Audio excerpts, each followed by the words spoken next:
আগেই ভেবে রেখেছিলাম আজকে আমরা ঘুরতে বের হব, কিন্তু সকাল থেকেই প্রচুর পরিমাণে বৃষ্টি হচ্ছে। এজন্য ভাবলাম হয়তো ঘুরতে যাওয়া হবেই না। অবশেষে দেখলাম দুপুরে বৃষ্টি একটু কমলো, তারপরে আমরা ঘোরার জন্য বেরিয়ে পড়লাম। হ্যালো এভরিওয়ান, আসসালামু আলাইকুম। সবাই কেমন আছেন? আশা করি সবাই ভালো আছেন। আলহামদুলিল্লাহ, আপনাদের দোয়া ও ভালোবাসায় আমিও অনেক ভালো আছি।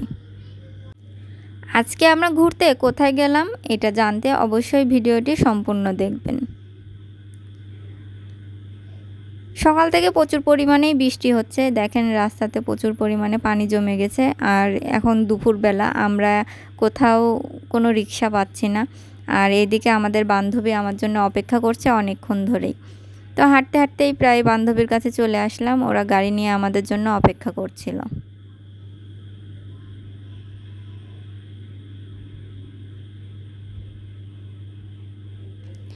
এখনও আমরা সঠিক জানি না আমরা ঘুরতে আজকে কোথায় যাব, কারণ বৃষ্টি আসার কারণে আমাদের উদ্দেশ্যটা একটু অন্যরকম চেঞ্জ হয়ে গেছে। বান্ধবীর সাথে দেখা হয়ে গেল। সে অনেক দিন পরে, আগে এখানে থাকতো না, আগে থাকতো চুয়াডাঙ্গা, এখন ঝিনাইদহে শিফট হয়েছে। আমরা মাঝে মাঝে এমন ঘুরতে যাব। আমরা যখন পাগলাকানাইয়ের রাস্তা দিয়ে যাচ্ছিলাম তখনই আমাদের এই মরমী কবি পাগলাকানাই তরুণটি চোখে পড়ল, তাই আমরা গাড়ি থেকে নেমে পড়লাম। যদিও ঝিনাইদহে থাকি, তারপরও এই রাস্তাতে কখনোই আসা হয়নি এর আগে, তাই জায়গাটা দূর থেকে দেখে বেশ ভালোই লাগলো। আর ঝিনাইদহের পাগলাকানাইয়ের কথা আমরা অনেকেই জানি। উনি একজন আধ্যাত্মিক চিন্তা চেতনার সাধক, অসংখ্য দেহতত্ত্ব, জারি, বাউল, মারফতি, ধুয়া, মুর্শিদি গানের স্রষ্টা ছিলেন। তিনি 10ই মার্চ 1803 খ্রিস্টাব্দে লেবুতলায় জন্মগ্রহণ করেন। 12ই জুলাই 1892 খ্রিস্টাব্দে মৃত্যুবরণ করেন। পেশায় একজন বাউল ছিলেন, পরিচিতির কারণ গীতিকবি, ধুয়া, জারি। আমরা সাধারণত জাতীয়তা বাংলাদেশি হলেও তিনি ছিলেন ব্রিটিশ ভারতীয়। ছোটবেলা থেকেই পাগলাকানাই দুরন্ত প্রকৃতির, পাগলাটে স্বভাবের এবং আধ্যাত্মপ্রেমে উদ্বুদ্ধ ছিলেন। এ খেয়ালিপনার জন্য শৈশবে স্নেহবৎস লোকে তার নামের সাথে পাগলা অভিধাটি উপনাম যুক্ত করে। তার কীর্তিকর্মের সাথে এ পাগলা উপাধিটি অভিন্ন সূত্রে গঠিত হয়েছে। আমরা কিন্তু অনেকেই জানি না পাগলাকানাই নামটা কিভাবে হলো।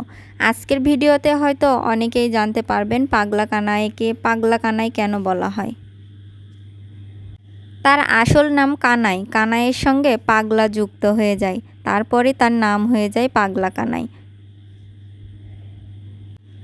পুঁথিগত বিদ্যা না থাকলেও আধ্যাত্মিক চেতনায় জ্ঞানান্বিত হয়ে অপরূপ সৃষ্টি সম্ভার নিয়ে গ্রাম বাংলার পথে প্রান্তরে দোতারা হাতে ঘুরে ফিরেছেন তিনি।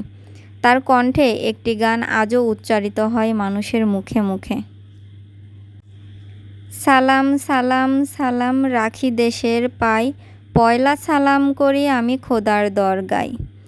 এই গানটা এখনও মানুষের মুখে মুখে উচ্চারিত হয়, কিন্তু এই গানের লেখককে আমরা হয়তো অনেকেই জানি না। পাগলাকানাই ইসলাম ধর্মের পরিপূর্ণ অনুসারী ছিলেন এবং ইসলাম ধর্মের বিধিবিধানগুলি সঠিকভাবে মেনে চলতেন।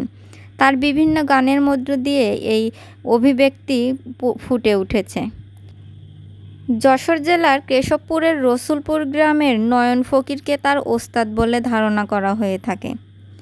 এই স্বভাব কবির সর্বাপেক্ষা পদচারণা ছিল ঝিনাইদহ জেলার বিভিন্ন অঞ্চলে। পরবর্তীতে তিনি ফরিদপুর, কুষ্টিয়া, যশোর, খুলনার বিভিন্ন এলাকায় ঘুরে ফিরে পাবনা ও সিরাজগঞ্জে দীর্ঘ সময় অতিবাহিত করেন। আজকের এই ভিডিওটি এ পর্যন্তই। ভালো লাগলে অবশ্যই লাইক কমেন্ট করবেন।